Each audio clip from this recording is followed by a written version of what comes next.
y me acompaña esta tarde por la vía telefónica. ¿Qué hubo, Pedro? ¿Qué tal, Eduardo? Un gusto saludarte.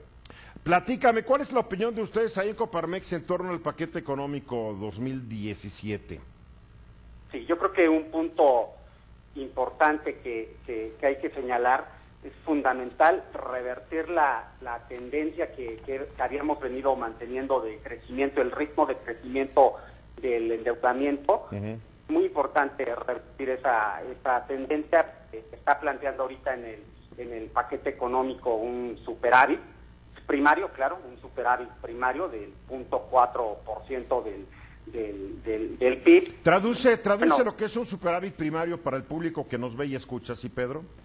Con todo gusto, Eduardo. Son todos los ingresos menos los gastos, pero en esos gastos no se considera el costo de la deuda, o sea, los intereses, o sea, sin considerar ahí el servicio de la deuda. Pero eso también se paga, ¿no? ¿Perdón, Eduardo? Eso también se paga.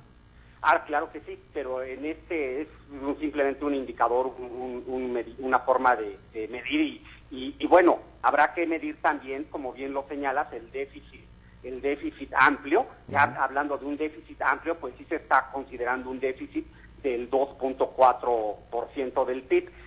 Se está estimando para 2016, cerrar 2016 con un déficit del 3%, y 2017 se estima un déficit del 2.4%. Se va a reducir. Menor.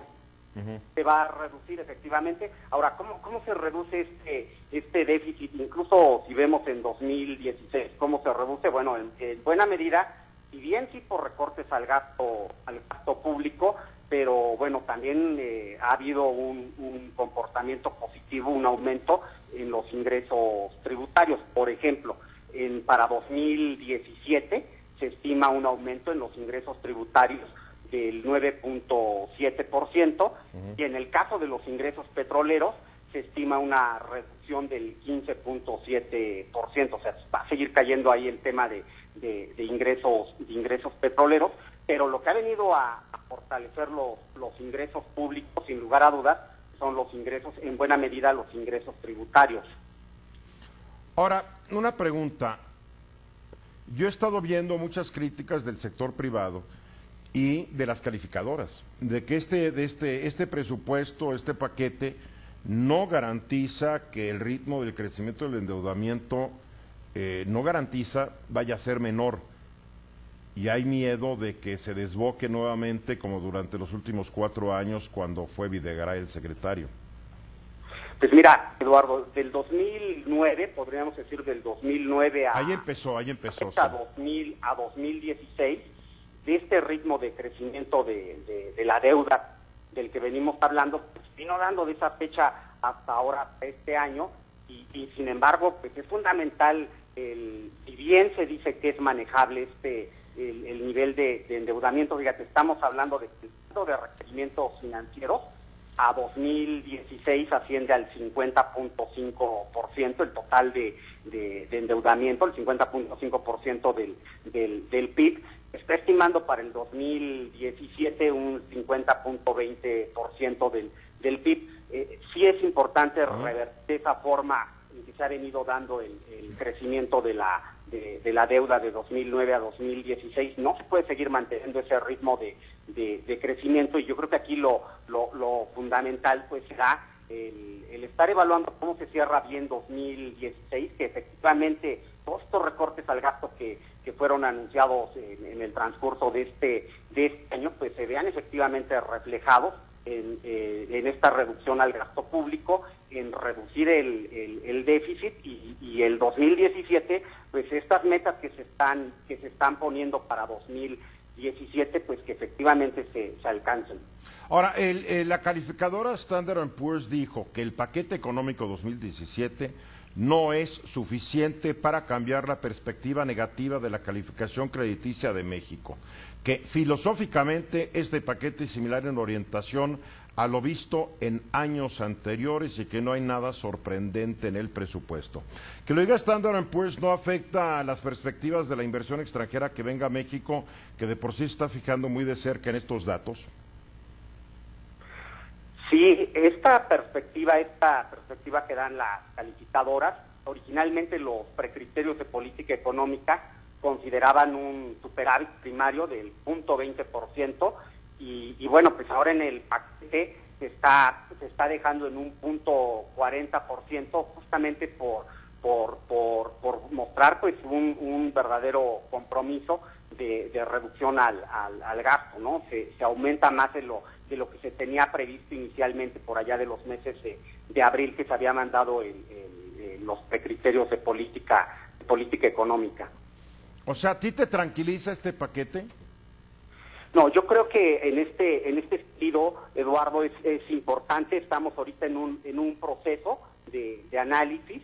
Vamos a entrar a un proceso el legislativo entrará a un proceso de revisión de la propuesta, y sin lugar a dudas el tema del gasto público en su momento, una vez que se apruebe la ley de ingresos, que se apruebe toda la miscelánea fiscal, el tema del gasto público, bueno, se tendrá que revisar de manera puntual, y por supuesto todos los esfuerzos que sean necesarios para no solamente recortar el gasto público, sino sobre todo también mejorar la calidad en el ejercicio del gasto público. Yo creo que todo eso es un factor importante que suma.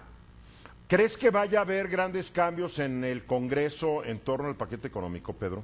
Pues mira, Eduardo, en el tema fiscal, en la miscelánea fiscal, han aprobado, por ejemplo, una de las propuestas que nosotros pusimos en la mesa es un esquema alternativo de cumplimiento. Sí. Es con la idea, este esquema alternativo de cumplimiento, bueno, es con la idea de simplificar el pago a los contribuyentes, simplificar el cumplimiento de las obligaciones fiscales a los contribuyentes.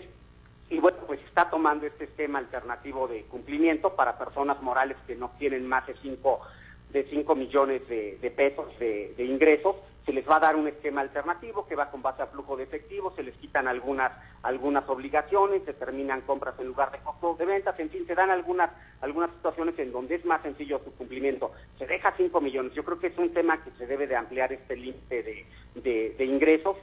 ¿Por qué ampliarlo? Bueno, si uno ve la ley del impuesto sobre la renta, el nivel de cumplimiento de obligaciones que tiene que acatar una persona moral de menor capacidad administrativa, en muchas de las ocasiones es el mismo, debe de cumplir con las mismas obligaciones que un gran contribuyente, que una gran empresa. Entonces tiene que haber una diferenciación en ese sentido para contribuyentes que tienen una menor capacidad administrativa, pues darles un tratamiento fiscal en donde sea más fácil cumplir, claro, sí pagando impuestos, cumpliendo con sus obligaciones el pago de impuestos, pero sí hacerlo de una manera más sencilla. Entonces, si no me falla la memoria, Pedro, si no me falla la memoria, esa fue una propuesta de campaña que todavía no vemos que se haya aterrizado. Tenemos, yo creo que avanzar mucho en el tema de facilitar el pago de los impuestos, y esta medida que se pone ahora en la mesa del esquema alternativo de cumplimiento, yo creo que es una medida que va a ayudar, y hay que buscar la manera de cómo mejorar la misma. Ahora, hay otros temas que hemos venido también platicando a lo largo de este tiempo, estímulos como, por ejemplo, para lo que tiene que ver con generación del empleo. ¿A qué me refiero? La deducción parcial de prestaciones laborales, Eduardo. Sí. Bueno, pues tú sabrás que a partir del 2014 no se pueden deducir al 100% las prestaciones laborales. Y bueno, nosotros lo que hemos venido pidiendo en este sentido, sí que se dé un estímulo para las se los están dando laborales. Tenemos que cortarle la pregunta. ¿Les están dando a los empresarios estos estímulos que ustedes han solicitado o no se les están dando?